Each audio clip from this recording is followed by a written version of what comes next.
Muchas gracias, Juan José Sebrelli, Gracias por a vos. recibir Hablemos de Otra Cosa en tu casa. Y bueno, en este tiempo tan raro, la primera pregunta de cajón es ¿cómo vas llevando la cuarentena? Bueno, lo único que me consuela es estar viviendo un momento inédito que va a pasar a la historia. Mirá que viste del siglo cosas vos, XXI. ¿no? En tu vida. Para empezar, nací en medio de una crisis económica mundial fabulosa. La depresión del 30. La depresión del 30 y de la primera dictadura militar. De Uriburu. Toda mi vida la pasé con esas dos hadas maléficas que estaban alrededor de mi cuna. El signo. Una de ellas parece haberse disuelto, la otra no. Pero no hay comparación. Después viví cantidad de crisis terribles. La Pero como hiperinflación, el default, fueron horrendas. La violencia política. La violencia política de los 70. Bueno, Pero como esta, ninguna. Ninguna, inédita. Y eso en el mundo entero, todo el mundo. Sí. Esa es la primera vez que uno realmente se siente un hombre universal. Que el hombre es universal. ¿Tenés miedo? No, incertidumbre. Miedo no, porque la edad que yo tengo ya hay que morir de alguna cosa, hay que morir, ¿no? Entonces, pero incertidumbre sí. ¿Te sentís prisionero? Sí, mira, yo tengo la vida, mi vida está bastante organizada para el interior, porque todo lo que yo hago fundamentalmente se hace en el interior y se hace solo. Escribir, leer, escuchar música, ver cine como se ve ahora, escuchar radio, escuchar televisión, los programas periodísticos casi exclusivamente. Y entonces la vida se me lleva. Pero siempre tuve necesidad de el otro elemento que me falta, la calle. La calle y el café. Siempre fui muy de calle, de salir y caminar, ver gente. Caminar mucho, irte al centro. Flaner. Yo siempre me digo que fui un flaner, de joven. Y el café, sentarme en un café. Yo puedo estar haciendo una actividad, leer un libro generalmente, que es lo que más hago, y llega un momento que me aburro. Salgo, llevo el libro. Perdóname, ¿lees de a uno o de a más libros? Y a veces leo dos, pero generalmente leo uno, pero a veces leo dos. Termino uno. Si estoy cansado de leer ese libro, salgo a la calle con el libro, camino un rato, me siento en un café y sigo leyendo el libro y ya estoy fresco. Puedo volver a leerlo como si lo hubiera ganado por primera vez. Eso hoy no lo puedo hacer. Claro. No, eso siento mucho. Y eso va a durar, porque para que abran los cafés, lo último que van a abrir va a ser los cafés. Tiene una rareza esta epidemia, ¿no? Un poco eugenésica en algún sentido, ¿no? Porque se agarra con los más viejos, se agarra más con hombres que con mujeres, se agarra más con ricos que con pobres. Todo esto dentro de un marco genérico donde agarra a todos, digamos, ¿no? Sí, pero sí. Tiene como una especial predilección por esos grupos. No, eso me parece una discriminación. No, eso yo no se lo perdonaré a la reta, a quien siempre he votado, y tal vez votaré, pero fue un acto de discriminatorio, porque fue tomar un grupo social y condenarlos a todos a la prisión. Vos estás hablando de la restricción que quiso poner el gobierno de la ciudad, a los de mayor de que después rebobinó un poco porque... Después rebobinó porque cayó muy mal. Bueno, salió aquella señora Sara Oyuela con su reposera. Sí, con su reposera. Y a mí me sacaron. Yo salí también. No, por suerte no se explicitó. Yo tengo una plaza acá cerca. ¿Parque La Acera o al barrio? El Parque La Acera, que es lo más cerca que tengo. Fui con un libro y me senté y vino inmediatamente, a los 10 minutos, un policía y me dijo, ¿qué está haciendo? Le digo, yo vivo en un departamento encerrado y necesito tomar un poco de aire. No, dice, no puede, tiene que volverse. Pero eso pasó al principio de todo, ¿eh? Después no salimos. No, lo que yo te decía era que la epidemia en sí misma pareciera tener como una intención sobre grupos concretos, ¿no? Que eso es una rareza, ¿no? Es una rareza. Sobre el grupo por completo y al mismo tiempo universal. Obviamente, sí, sí. Eso es lo que hace más impactante, pensar que en este momento en Pekín, en París y en cualquier parte se está viviendo la misma historia. Bueno, te invito a ver un primer video sobre esto. Bueno, dale.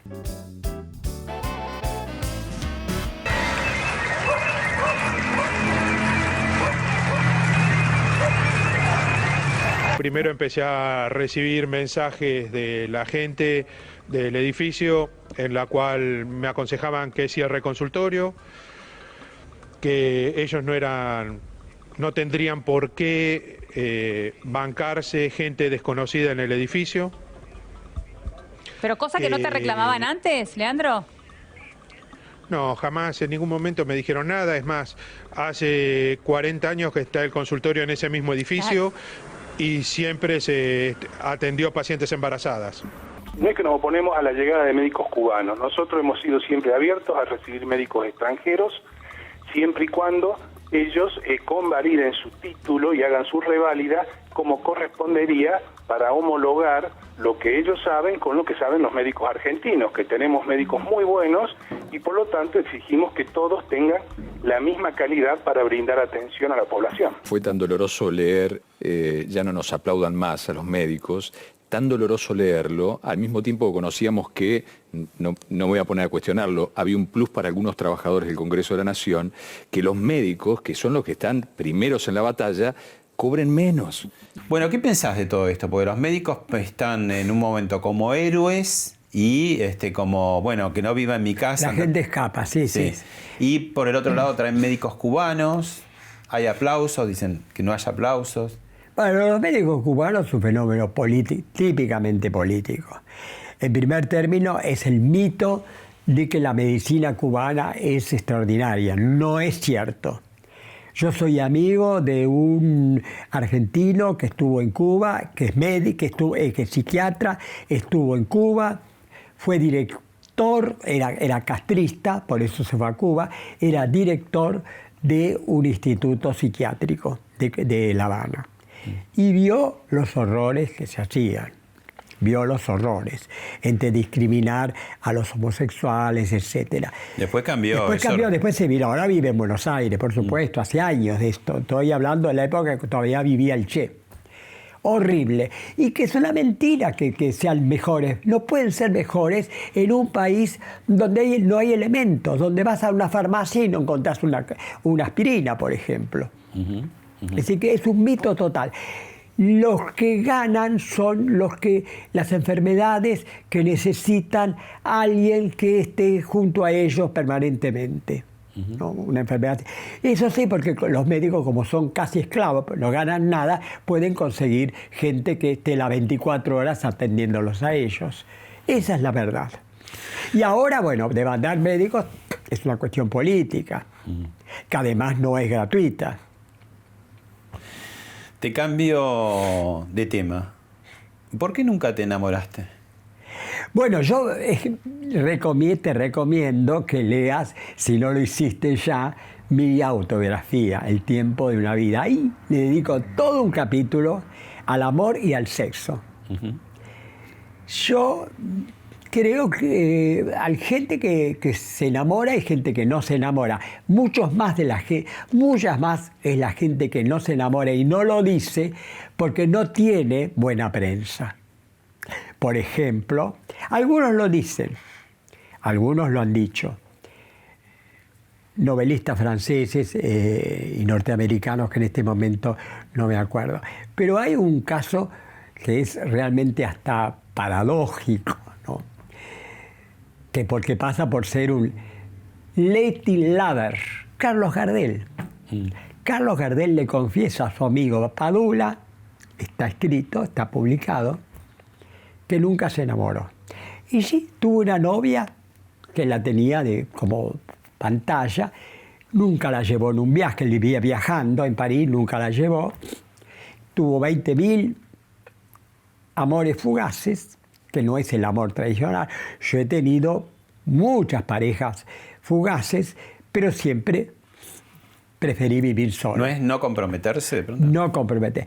Es una pasión. Yo creo que las pasiones son siempre negativas. El odio es lo contrario del amor y el amor también. Creo más vale en una amistad. En las amistades amorosas he tenido muchísimas. Pero en lo que se llama amor, amigos pasión, con derecho a roce, como se dice ahora. Sí, sí. Fuiste pionero, digamos, en el tema del Frente de Liberación Homosexual. Sí. Ahora, digo, sería tan fácil como... Olvidado completamente. Se olvidó, porque ahora parece que todo empezó en los 70 o los 80. No, nosotros fuimos en la... con Manuel Puig. Con Manuel Puig, con Blas Matamoros, con cantidad de gente. ¿Qué años estamos hablando? Y estamos hablando en la época de Lanuse. Y era mala palabra todavía, en esa época. Totalmente mala palabra. Lanuse aflojó un poco y se autodisolvió cuando vino López Rey, cuando volvió el peronismo, que era el primer peronismo fue homofóbico por completo. Eso hay que decirlo a muchos de la gente que está hoy militando en la homosexualidad y que son todos kirchneristas y reivindican al peronismo. Casi todos, no digo todos. ¿El homofóbico define al homosexual? ¿En algún punto? Digo... ¿Cómo el homofóbico? Claro, si el homofóbico de pronto define o tiene como contrafigura al homosexual. Sí, es lo mismo que el antinegro o que el antisemita. Pero, por ejemplo, también ahí, como vos metiste el peronismo, te voy a decir si el antiperonista de pronto no define también el peronismo. No se necesitan como mutuamente. No digo que haya sido... ha pasado por muchos periodos el peronismo. Incluso se dio la paradoja. ¿Vos fuiste peronista Sí. en algún punto? También te recomiendo que leas mi libro. Bueno, pero contanos acá. Después vamos a leer todo. Era un peronismo imaginario. ¿Cómo era ese peronismo inventado imaginario? por mí y por dos amigos. ¿Que no existía? Dos amigos que en esa época eran anónimos y hoy se convirtieron en personajes de culto, que son Oscar Mazota y Carlos Correas. Inventamos éramos marxistas existencialistas, cosa que ya era muy raro en la Argentina, porque no había... Marxistas sí había muchos, pero marxistas estalinistas o trotskistas. Nosotros no, éramos marxistas existencialistas. El existencialismo no era muy mayoritario. Todo el mundo hablaba de Sartre, pero universitariamente Sartre no estaba Era bien casi visto. más como un juego intelectual. Sí, de intelectuales independientes. Los académicos, Provocador, en algún sentido. provocador. ¿Y? Si encima juntar esas dos cosas. Pero estamos hablando, porque los chicos ahora por ahí dicen, no les llama tanto la atención. Estamos hablando de una sociedad completamente distinta, pacata, conservadora, cerrada, Completamente pueblerina. No, sí. ¿Y ustedes hacían eso ahí? Sí. Éramos tres y nos movíamos en 4 cuadras de la calle Viamonte, que era una calle bohemia en esa época. Pero era tan raro que pasamos a la historia. Y hoy en cualquier artículo periodístico figura. Éramos 3 y entonces... Vos definís que antes eran los homosexuales de biblioteca y ahora son de discoteca. Exactamente. Nosotros... Después llegó a un momento que no éramos ya 2 o 3. Llegamos a ser 500, por ejemplo. Y estábamos haciendo trabajos intelectuales. Por ejemplo, una encuesta tipo Kinsey sobre los homosexuales y las lesbianas en la Argentina. Todo quedó en la nada. Eso ni se les ocurrió. Después con La Libertad ni se les ocurrió. Y ahora resulta que parece que el movimiento antihomofóbico fue creado con el kirchnerismo. Una farsa total. la más grande. Ahora ya quedó como un tema viejo, antiguo, la homosexualidad, porque ahora tenés el tema de género, el tema de no binarios, aparecieron todas nuevas figuras. Y dentro de eso entra también la homosexualidad. Pero yo creo que es una confusión total, ¿no? Es una confusión total porque fusionan la lucha por la diversidad y contra las discriminaciones, lo fusionan con el populismo, que es contrario a todo eso. El populismo es contrario a todo lo que diverge, a todo lo que divide. Por ejemplo, todos tienen que ser nacionales y populares. En general tienen como dos vías, ¿viste? Porque defienden esto, porque es correctamente político en esta época defender eso, pero en las redes sociales cuando te atacan, en general te rotulan con las, qué sé yo, puto como mala palabra directamente, bueno, ¿no? Entonces, sí, pero como son diversos o te atacan con Te pongo el ejemplo, el famoso acto que se hizo del 1 de mayo, donde Perón echó a los montoneros. 74. Hubo un grupo del FLH, porque el FLH ya estaba dividido. El Frente de Liberación Homosexual. Sí, pero ya estaba dividido. Ya había un pequeño grupo liderado por Néstor Perlonger que adhería al peronismo. Yo estaba en un grupo adverso, junto con Blas Matamoros y otros. Y ese grupo partidario fueron a la Plaza de Mayo, obviamente. Fueron a la Plaza de Mayo y donde está con un cartel que decía FLH, qué sé yo. Y todos los peronistas que estaban ahí se apartaban, quedaban aislados como un grupo. Tenían miedo de contagiarse. Alrededor. Pero es que eso pasa, el homofóbico tiene un temor o algo no resuelto internamente, porque digamos, ¿por qué tanto miedo? Bueno, y después inmediatamente salió ahí mismo, salió los montoneros, salió el eslogan, no somos putos, no somos faloperos, somos soldados de Evita y montoneros. Pero Evita a vos te deslumbró al principio, ¿no? Sí, me deslumbró la parte mítica.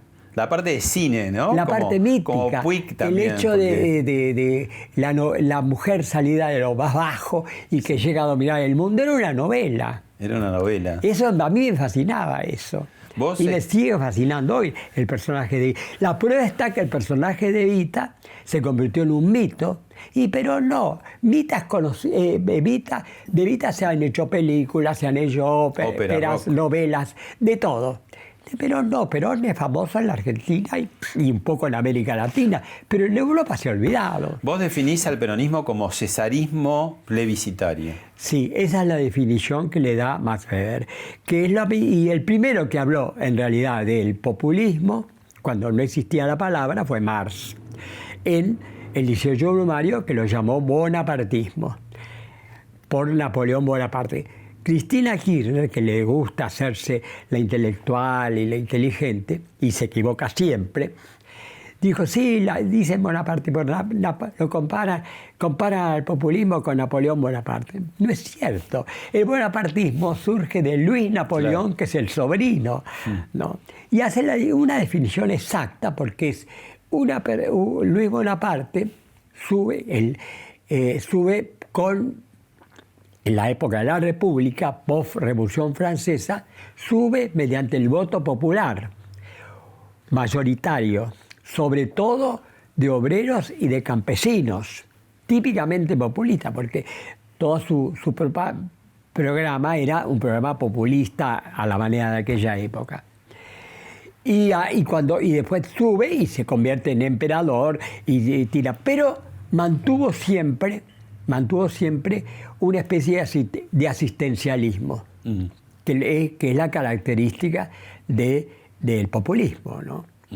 Y bueno, el bonapartismo primero y después cesarismo plebiscitado. Y ahora la palabra que se ha impuesto es populismo. Pero ya populismo, ahora hay que hablar de un populismo de izquierda, de un populismo de derecha, porque Trump... Está de moda el populismo. Está de moda, ¿no? Y a veces demasiado, excesivamente, porque se dice de cualquier cosa populismo, como en otra época se decía de cualquier cosa comunismo. Juan José, pasó por, hablemos de otra cosa, Julio María Sanguinetti, el 2 veces expresidente del Uruguay. Sí. Y dijo unas cosas interesantes que te invito a escucharlas y a comentarlas después. Sí, cómo no. Hay una diferenciación política que se va produciendo ya desde el origen y que luego se bifurca incluso en el devenir posterior. Acá el movimiento social es muy fuerte, el cambio social que integra las masas inmigratorias al fin del siglo XIX con la legislación social, que es justamente la construcción de ese estado de bienestar del cual hablamos, que en la Argentina se da tardíamente. Por eso es que, y esto me permito incursionar en la política argentina, pero soy ciudadano rioplatense y ciudadano latinoamericano, así que no me considero extranjero. Y por eso opino. Entonces, ¿qué pasa? Lo que acá fue reformismo, en la Argentina es tardío. De ahí que el peronismo, que levanta unas banderas sociales con mucha legitimidad, al ser tardío en una Argentina ya muy rica, tiene ese ingrediente de revanchismo que tuvo y que ha tenido, desde una causa social legítima, vuelvo a decir, ese ingrediente autoritario que tantas veces nos ha enfrentado con el movimiento peronista. Sanguinetti, un gran amigo, le mando saludos si llega a ver el programa. ¿Y qué pensás de esta teoría? Participó en el documental que me hicieron. Sí, totalmente de acuerdo. Sanguinetti, no tenemos un gobernante en la Argentina, nunca hemos tenido un gobernante a la altura de Sanguinetti, que es una persona cultísima. Pero ¿y qué pensás de esto que dice que es interesante, ¿no? Ahí está la falla, digamos, que las conquistas sociales llegaran tan tardíamente en la Argentina y fueran dadas así como demagógicamente, no como lo que correspondía, digamos. ¿Te parece que pasó algo de eso? Lo que pasa es que yo creo que las conquistas sociales ya hubieran ocurrido sin el peronismo. Porque ya estaba el Partido Socialista en el Congreso. Bueno, había escrito las todo. Las leyes estaban, faltaban simplemente implementarlas. El socialismo nunca llegó al poder. Digo, todas esas cosas. En el Congreso estaba, claro. En el Congreso. Y las leyes, casi todas las leyes de Perón, ya faltaba implementar más, porque el conservadurismo era una valla, era un freno. Pero estaba el socialismo. La Unión Democrática, que pasa por ser la unión de extrema derecha. Que es en 1946 que se opone al coronel Perón, ¿no? Sí. Que es una alianza de todos los partidos. Es una alianza de centro-izquierda. Radicales, socialistas, comunistas de esa época, que se hacían pasar por democráticos. 1946. Y los conservadores no pudieron entrar, no lo dejaron entrar. Y ellos en su plataforma tenían varias de estas... El divorcio, la separación de la Iglesia y del Estado, todas las leyes, enseñanza laica, todas las leyes. El peronismo era la derecha, netamente. Y ganó no por mucho, digamos, en ese momento. Y no ganó por mucho. Vos estuviste en dos revistas como antagónicas, Sur, Victoria Ocampo por un lado, y Contorno, que era David Viñas. Y de las dos me echaron. Es decir, que yo soy una persona disolvente. Ya después no pertenecí más a ningún grupo ni me afilié a ningún partido. No, porque yo me doy cuenta que tengo una opinión muy personal que no encaja en ninguna agrupación. ¿Qué veían en Sur, Victoria Ocampo en vos, equivocadamente, seguramente? No, que veían Victoria Ocampo al principio, yo colaboré mucho, años, colaboré, les gustaba mucho. Pero cuando se me dio cuando vino la famosa época marxista, existencialista, peronista, que duró muy poco, escribí un artículo sobre una novela que hoy nadie se acuerda, ni yo casi me acuerdo, que se llamaba Las Arenas, de Miguel Ángel Speroni. Y era una novela que, en cierto modo, estaba dentro de esa línea. Decir que el peronismo era una especie de izquierda, presentar a Evita con otros nombres, todos falsos, a Evita como una especie de la pasionaria, era eso. Les diste la idea del peronismo después de los 70, porque tomaron esa idea finalmente. Me lo tomaron sin citarme a mí, porque nosotros no pudimos después de ninguna manera yo por lo menos, no pude pasarme a los montoneros. Incluso la única vez que me encontré con no Firmenich, el otro famoso. Quieto, Vaca No, Narvaja. no, el más o menos intelectual que murió en una fiesta, que después se hizo... Galimberti. Galimberti. Sí. La única vez que lo veía a Galimberti, me dijo en una gran fiesta donde se mezclaban todos, escritores, intelectual, poco antes de que Perón viniera. Así que era la gran fiesta. Me invitan a una fiesta de un amigo, Miguel Coronato Paz, que después lo mataron. Gran guionista, el hijo del libretista, guionista. Sí, del guionista. Bueno, y ahí me encuentro con Galimberti, y Galimberti en una parte me dice: es una lástima que vos que creaste lo que nosotros estamos haciendo ahora. ¿Qué creaste? Sí, me lo dijo Galimberti. ¿Pudiste dormir después con todo ese Dije, peso? No, y yo le contesté: mira, los primeros que va a matar Perón cuando vuelva van a ser a ustedes. Ja, ja, ja, ja. Dice, qué chiste. Se rió. Y después apareció las 3A. Sí.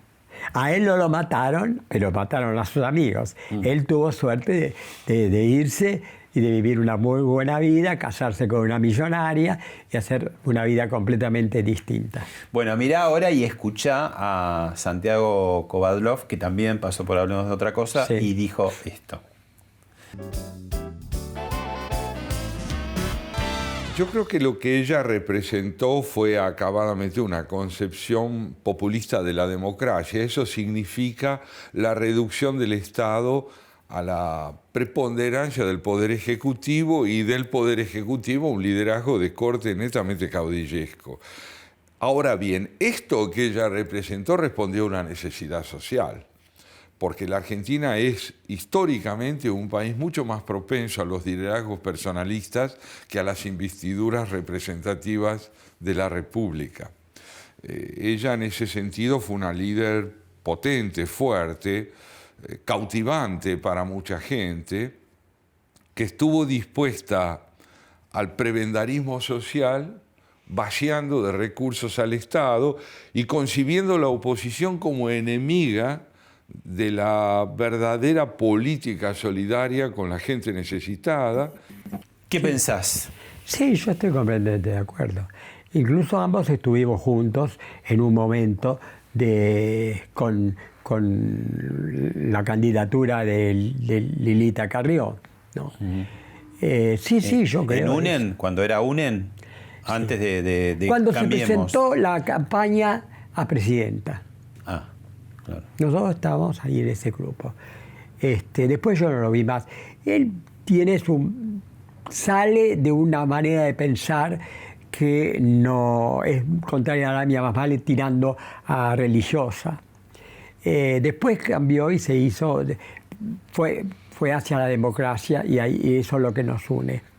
Nos separa la parte un poco religiosa. Yo soy decididamente, creo que antirreligioso. No es que no sea creyente, soy antirreligioso. Agnóstico, no ateo. No ateo, lo aclaro bien en mi último libro, que yo creo yo creo que es mi mejor libro.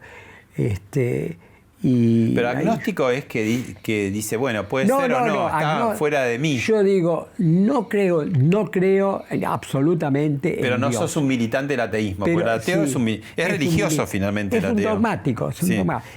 Yo Además no puedo niega lo decir- que dice que no existe, es raro ser tan apasionado. Claro, con no hay algo. ninguna prueba, no podemos probar.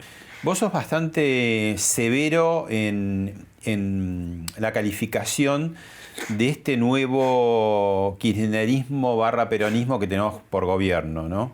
Cuarto gobierno kirchnerista. Y Claro, no sé, cada kirchnerismo cambia, porque la evolución del mundo obliga a eso. pero vos decís que ella es psicópata y él es un cínico. Sí. Es bravo. eso, Una eso. extraña pareja.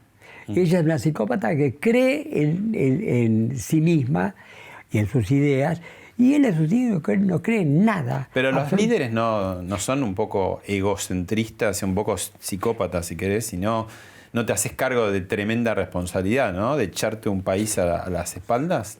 Sí, Todo político tiene que tener algo de locura, todo político, porque realmente, y sobre todo en la Argentina, en un país normal, ¿no?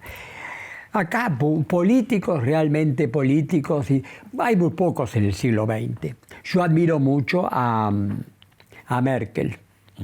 Admiro mucho a Merkel, admiré mucho a Felipe González.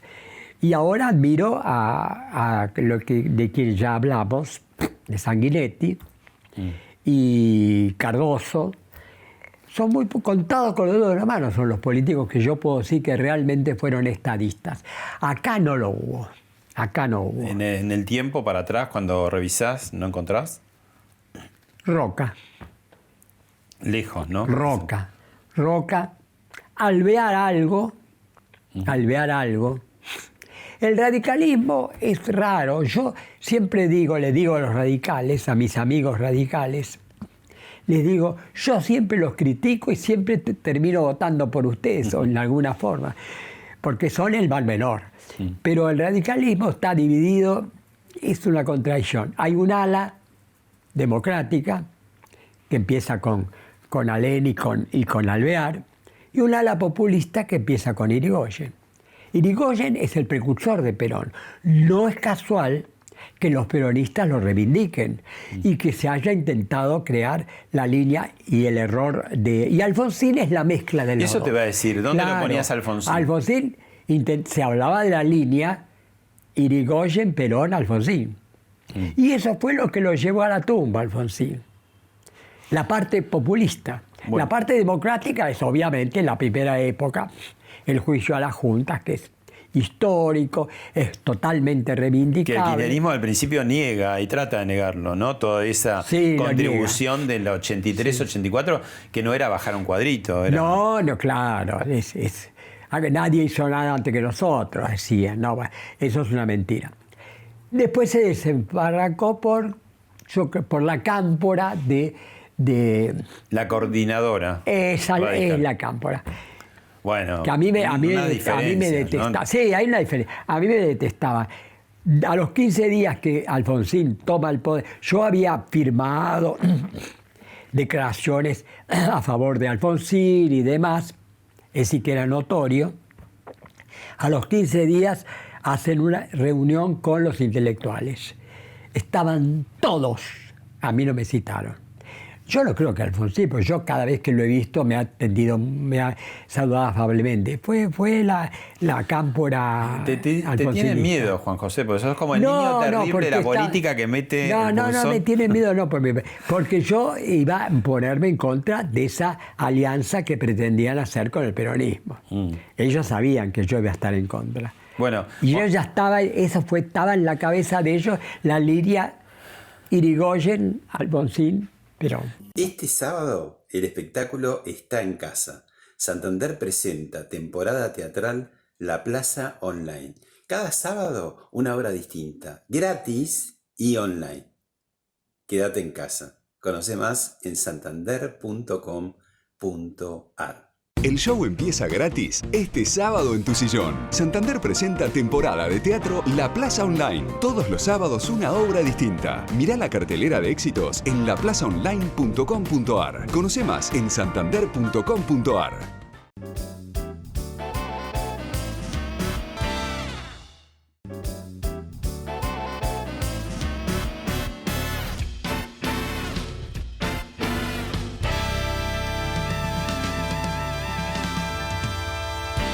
Te vuelvo ahora un poquito para atrás con el túnel del tiempo y mirá lo que te propongo. Una verdadera multitud que ha hecho presente aquí en el estadio del Club Independiente en Avellaneda para asistir al cierre de la campaña del Frente Justicialista de Liberación. Finalmente, el 11 de marzo de 1973, la fórmula Cámpora-Solano-Lima se impone con casi el 50% de los votos. Luego de 18 años de lucha, proscripción y derramamiento de sangre, el peronismo vuelve al poder. Te traje a Cámpora por lo que fue también otro momento del peronismo. Quizás no era el peronismo imaginario que vos pensabas, debería estar lejos, pero te lo traigo también un poco a colación ahora, porque hay algunos que ven en el actual presidente Alberto Fernández ciertas condiciones de Cámpora, ¿no? Que, digamos, no tiene todo el poder, sino que el poder le viene del líder, a Cámpora de Perón, que estaba vivo, y a Alberto de Cristina, que está más viva que nunca. Sí, tiene, por supuesto. Yo siempre pensé que era Alberto al gobierno y Cristina al poder. Eso siempre lo pensé, pero no exactamente. La historia se repite, pero nunca igual. Nunca dos veces igual.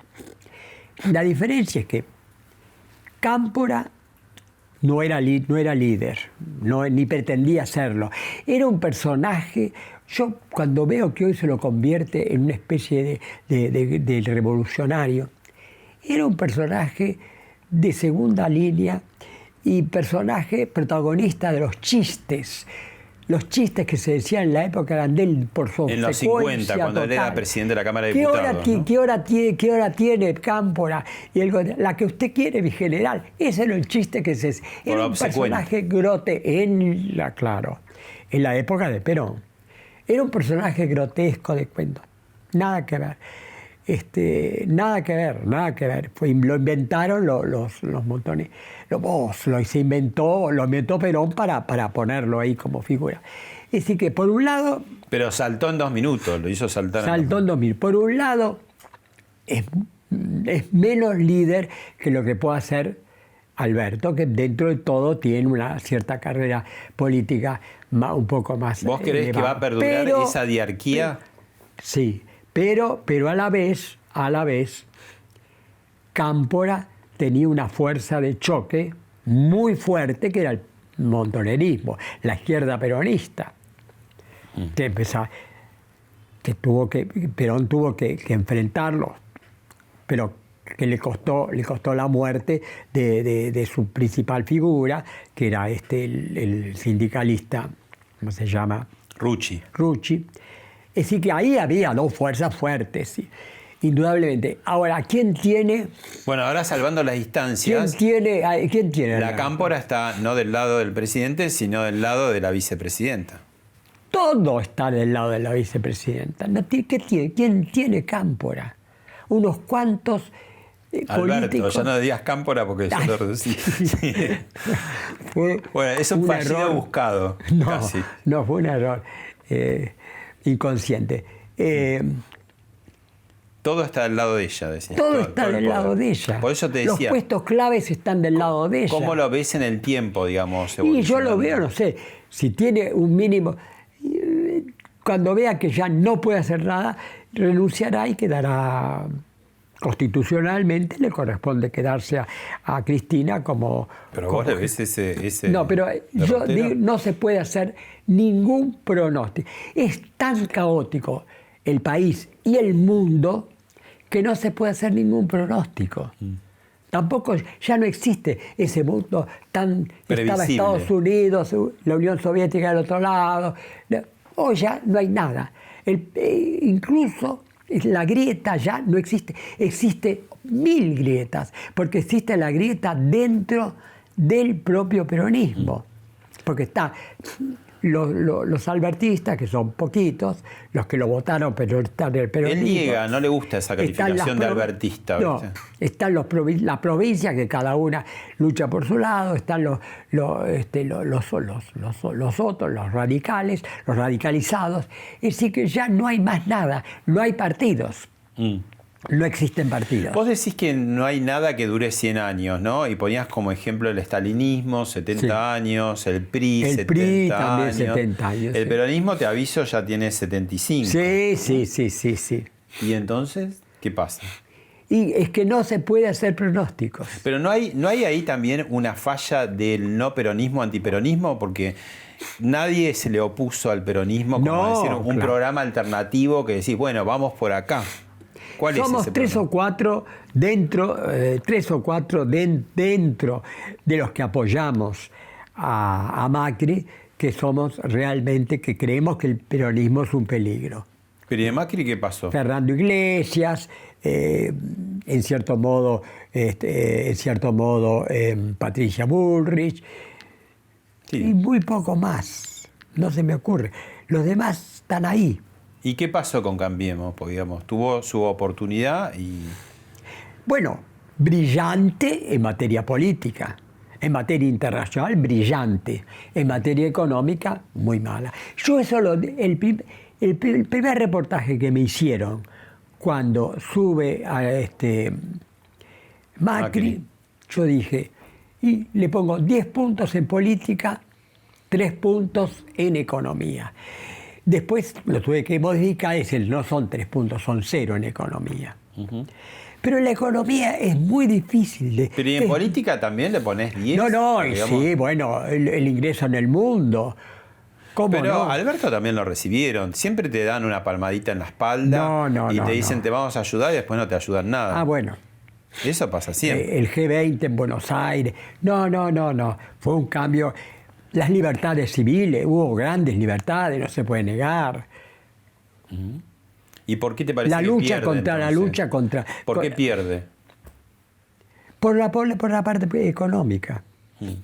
Ahora es muy difícil, y yo siempre lo dije, que es muy difícil solucionar la parte económica, porque la parte económica es totalmente contraria a lo social. Totalmente contraria, porque tiene que haber sacrificio. Y la sociedad argentina está acostumbrada a vivir de mentiras. Y cuando le presentan la verdad, es decir, que no se puede vivir. ¿Y no te parece que paradójicamente está pasando eso con el serruchazo que le dio a las jubilaciones, no a la más baja?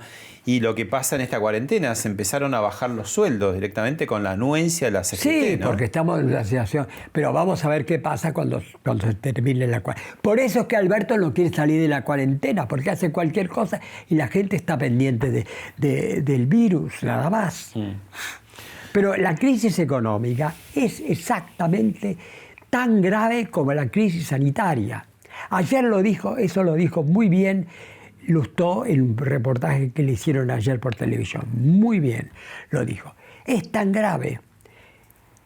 La gente se está muriendo no mucha, pero se está muriendo por el virus. Pero hay otra gente que ya empieza a morirse de hambre.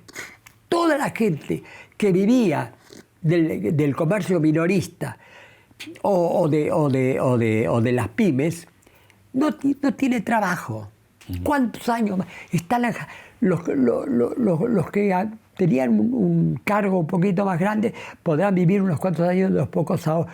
No años, meses más de los ahorros. Y otros quedaron en la calle. Sí, los cuentapropistas, la persona que se y gana... todos los empleaditos de los cafés, los mozos de los cafés, que son simpáticos, que son muchísimos emigrados de Venezuela, simpatiquísimos. Esa gente hoy no está cobrando nada, porque ¿qué les van a pagar si no están trabajando? De los comercios, de todos los lugares que uno va y conocía, esa gente está en la calle. Se va a morir de hambre, literalmente de hambre. No es una metáfora el hambre. Entonces, ¿qué elegimos? ¿La salud? O la economía. O la economía. No es las dos cosas son juntas. Hay pandemia por el virus y pandemia en la economía. Juan José, te invito a ver otro video. Bueno. Claramente hay un malestar en la calle. Hay que ver si esta retirada o este retroceso que intentó el gobierno en las últimas horas dio algún efecto como para calmar un poco el clima. Claramente adverso. Además, el gobierno analiza encuestas permanentemente y debe haber notado que esto había enojado mucho, ¿no? Ha generado rechazo en todos lados e insistimos, en todos los actores políticos, sectores de la sociedad, también en el kirchnerismo y en el peronismo había enojo con esto, ¿eh?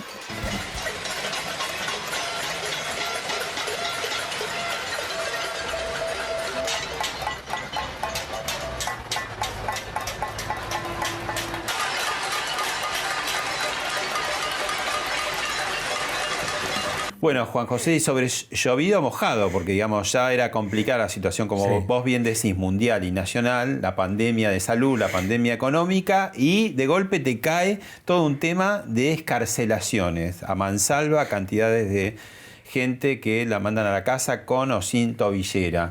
¿Y ahí qué pasa? ¿Suenan las cacerolas de vuelta? Pero eso ya era evidente. Era evidente. Primero que hay que poner todos los elefantes en la calle para disimular un elefante. El elefante que hay que disimular es Cristina. Cristina y los suyos, ¿no? Bueno, el primer elefante que sale es Vudú. Vudú es el primer elefante que sale, por eso.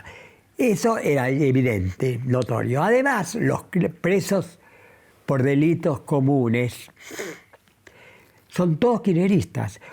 Ustedes se olvidan que Cristina tenía 2 organizaciones de criminales. Una era los... ¿cómo se llamaba esa organización de presos? El batallón militante. Batallón con B corta militante. Está.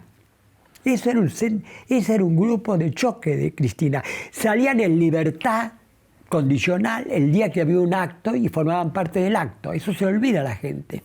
Y el otro grupo de criminales es el grupo de las barras bravas. Las barras bravas son criminales directamente. Ladrones y asesinos, muchísimos de ellos. Son las 2 barras bravas que tiene Cristina, de lumpen. Porque hoy los obreros, no todos los obreros están con el peronismo, no todos los obreros. ¿Con quién están? Siguen votando, pero la pasión peronista primero que los obreros hoy han disminuido enormemente. Sí, ya la Fabril, digamos. Lo Fabril se acabó. Con la automatización, la robotización, todo eso se acabó. Ya no son la clase más grande del mundo. No es como. Eso lo vio Marx, que era un clarividente, en sus últimos escritos, lamentablemente inéditos, que ya no hablaba de la clase trabajadora, de la clase obrera. La clase obrera, decía, está destinada a ser como la clase campesina, una clase a desaparecer. Lo dice los Grundrisse, por ejemplo. Hoy hablamos de trabajadores a los trabajadores manuales, a intelectuales y aún a los empresarios. Los empresarios que trabajan también son. Dejamos de lado a los rentistas y a los especuladores. Eso lo decía Marx. El siglo XIX ya preveía eso. Y hoy es eso. Bueno, no estoy seguro de mostrarte el próximo video porque me parece que vas a engranar todavía más. Sí, Mirá. bueno. La grande maggioranza sono i poveri vittime delle politiche economiche, delle politiche finanziarie. Ce ne sono tanti soldi nelle mani dei pochi e tanta povertà in tanti, in molti. Bueno, yo dedico varios capítulos a hablar de Bergoglio. En Dios en el laberinto. Dios en el laberinto. Soy amigo, fui amigo porque lamentablemente hace pocos meses murió, compañero de estudios en el Normal de Scanone, jesuita Scanone, y gran teólogo, que fue profesor de Bergoglio. Así que más o menos algunas cosas sé de Bergoglio. No, Bergoglio fue siempre un populista. Fue el mentor intelectual de Guardia de Hierro, que era un grupo de choque, digamos, comparado con... Chico, intelectual, más o menos. De derecha. De derecha, porque Guardia de Hierro era una organización cubana de derecha. Ahora, hoy disimulan diciendo que pusieron Guardia de Hierro por la Puerta de Hierro. Mentira. Guardia de Hierro eran ahora, los rumanos. Bergoglio cambia de carácter, digamos, del cardenal hosco y bien anti-kirchnerista a, bueno, el papa de la sonrisa y de los pobres, ¿no? Sí, cambia mucho. Cambia mucho, pero las ideas son las mismas. Las ideas son exactamente... ¿Qué es el pobrismo? El pobrismo es un poco el populismo sentimental. El populismo sentimental. Es creer que los pobres, ser pobre es una virtud, y odian a la clase media, odian a la ciudad. Entonces han creado un mito de la villa, como si la villa, la vida fuera más honesta, Juan José, me invitas a tu biblioteca y seguimos charlando un poco ahí. ¿Me recomendás algo para leer? ¿Nos recomendás algo para leer? Bueno, cómo no. Bueno, Juan José, estamos acá en tu biblioteca. Sí. Parte. En parte de la biblioteca. Sí. Tenés acá, tenés... En el sótano, sí. En el living. Y todos libros viejos, yo decía, ¿no? Como los libros trascendentales son de antes. Las bibliotecas que están flamantes son salvo que sean libros recién comprados, son gente que no decoración. De decoración. Lomos que no porque están trajinados. Los libros se envejecen de leerlos. Bueno, y si vos tuvieras que recomendar 3 libros a mí, a la audiencia, ¿qué dirías? Te va a asombrar porque te voy a poner 3 novelas, cosa que son En busca del tiempo perdido de Proust. Que ahí están todos juntos, todos los libros del tiempo perdido. La náusea de Sartre, que fue el primer libro de Sartre que leí. El fundador, el papa del existencialismo. Del existencialismo, y La montaña mágica de Thomas Mann. Bueno, ahí tienen... ¿Por dónde recomendás empezar de estos 3? No, la náusea tal vez, que es el más corto. Yo te recomiendo 3 novelas porque mis primeras lecturas fueron novelísticas, literarias, exclusivamente. Después pasó al ensayo. No, pero eso me quedó mucho porque por eso mis ensayos siempre tienen algo, y tal vez de ahí el éxito que han tenido, que no es frecuente, un ensayo sociológico ser bestseller, como lo fueron, es que tienen siempre algo de novelesco. Algo de crear un clima, presentar personajes, hasta cierto suspenso. Vos sos un desmontador de mitos, el Che, Gardel, Evita, el fútbol. ¿Qué te quedó? ¿Qué muñeco te quedó por voltear? No, los muñecos intelectuales. Bueno, ya hoy nombramos algunos de estadistas latinoamericanos que yo admiro. Pero es que no solamente de política, también te metes con algunos mitos culturales, por decirlo, ¿no? Culturales, sí. Hoy no tengo ya soy grande para tener padres. No, ya no puedo tener padres. Sartre fue un padre. Hoy ya no puedo tener padres. Bueno, eso... Tengo, pero libros nuevos, tampoco son nuevos, pero que los he descubierto. Si yo tuviera que nombrar uno, es Anthony Giddens, el inglés, que fue asesor de Blair. Ese me parece muy rescatable. Muy rescatable. Vos decís, ya a esta altura no puedo tener padres, y te acercás en unos meses a tus 90 años. ¿Te impresiona? ¿Te gusta? ¿Te da lo mismo? ¿Te hiciste amigo de la idea? ¿Qué pasa con eso? No es agradable, no es demasiado agradable, pero... La alternativa es peor. Sí, la alternativa es peor, sí. Bueno, vos decís en Dios en el laberinto, es tu última frase, decís, hablas de quedar como un leve destello que no acabe de apagarse. Sí. Eso es cierta vocación de eternidad esa en algún punto. Sí, la eternidad sí, pero lamentablemente espiritual, no física. Sí, es un poco lo único que resta de la inmortalidad es esa, la obra que uno ha realizado. Puede ser un escritor, puede ser un artista de cualquier especie, puede ser un político, que son los que más quedan. Puede ser incluso un empresario, por ejemplo. Bill Gates va a quedar. Y de tu obra, si decís, tuvieras que elegir alguna de los 20 y tantos libros que hiciste que quedara... El asedio a la modernidad es una. El asedio a la modernidad. Sí, el asedio a la modernidad, el malestar de la política, y el último libro, Dios en el laberinto. Dios en el laberinto también. Muchas gracias, Juan José. Gracias a vos.